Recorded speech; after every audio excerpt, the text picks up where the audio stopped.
ఇస్రో చేపట్టిన PSLV C62 rocket ప్రయోగంపై అంతరాయం ఏర్పడింది. దేశ రక్షణ రంగానికి అత్యంత కీలకమైన EOSN-1 పేలోడ్లోని కక్షలోకి దూసుకు వెళ్లిన ఈ రాకెట్లో సమస్య తలెత్తింది. ఈ విషయాన్ని ఇస్రో చైర్మన్ వి నారాయణన్ వెల్లడించారు. ప్రయోగం 3వ దశ వరకు సాఫీగానే సాగిందని, ఆ తర్వాత కొంత అంతరాయం ఏర్పడిందని తెలిపారు. సమస్యకు గల కారణాలపై ఆరా తీస్తున్నట్టు వెల్లడించారు.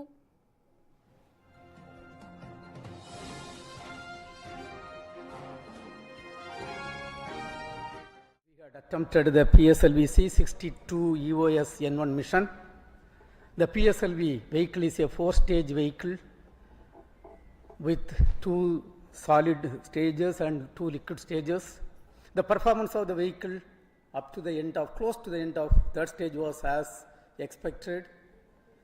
Close to the end of the third stage, we are seeing little more disturbance in the vehicle roll rates.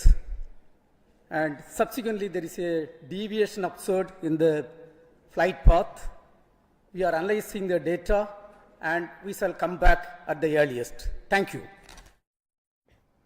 SHAR నుంచి 10 గంటల 18 నిమిషాలకు పిఎస్ఎల్వి C62 రాకెట్ నింగిలోకి దూసుకెళ్లింది. అన్వేష ఉపగ్రహంతో ఉన్నటువంటి United Kingdom, Thailand, Brazil, Spain, Nepal తదితర దేశాలకు చెందిన మరో 14 చిన్న ఉపగ్రహాలను కూడా మోసుకెళ్లింది. అయితే వీటిని కక్షలోకి ప్రవేశపెట్టే సమయంలో ఈ అంతరాయం ఏర్పడింది. 2026 ఇస్రో చేపట్టిన తొలి ప్రయోగం ఇది.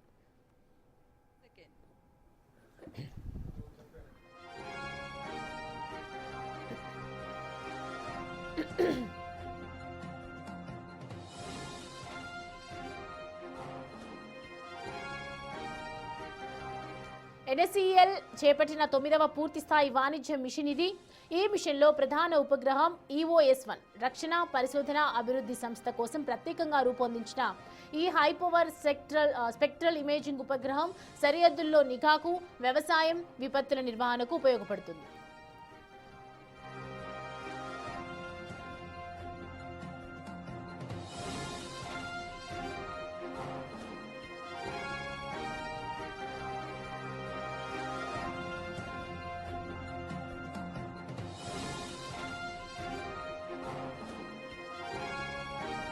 రైట్, 2026లో మొదట చేపట్టిన ఇస్రో పిఎస్ఎల్వి C62 రాకెట్ ప్రయోగంలో ప్రస్తుతం అంతరాయం ఏర్పడింది, హోల్డ్లో ఉందనేది మాత్రం క్లియర్గా అర్థమవుతుంది. దేశ రక్షణ రంగానికి అత్యంత కీలకమైనటువంటి ఈ OSN-1 పేలోడ్లోని కక్షలోకి మోసుకెళ్లిన ఈ రాకెట్లో కొంత సమస్య తలెత్తిందని అయితే ఇస్రో చైర్మన్ వి నారాయణన్ వెల్లడిస్తూ ఉన్నారు.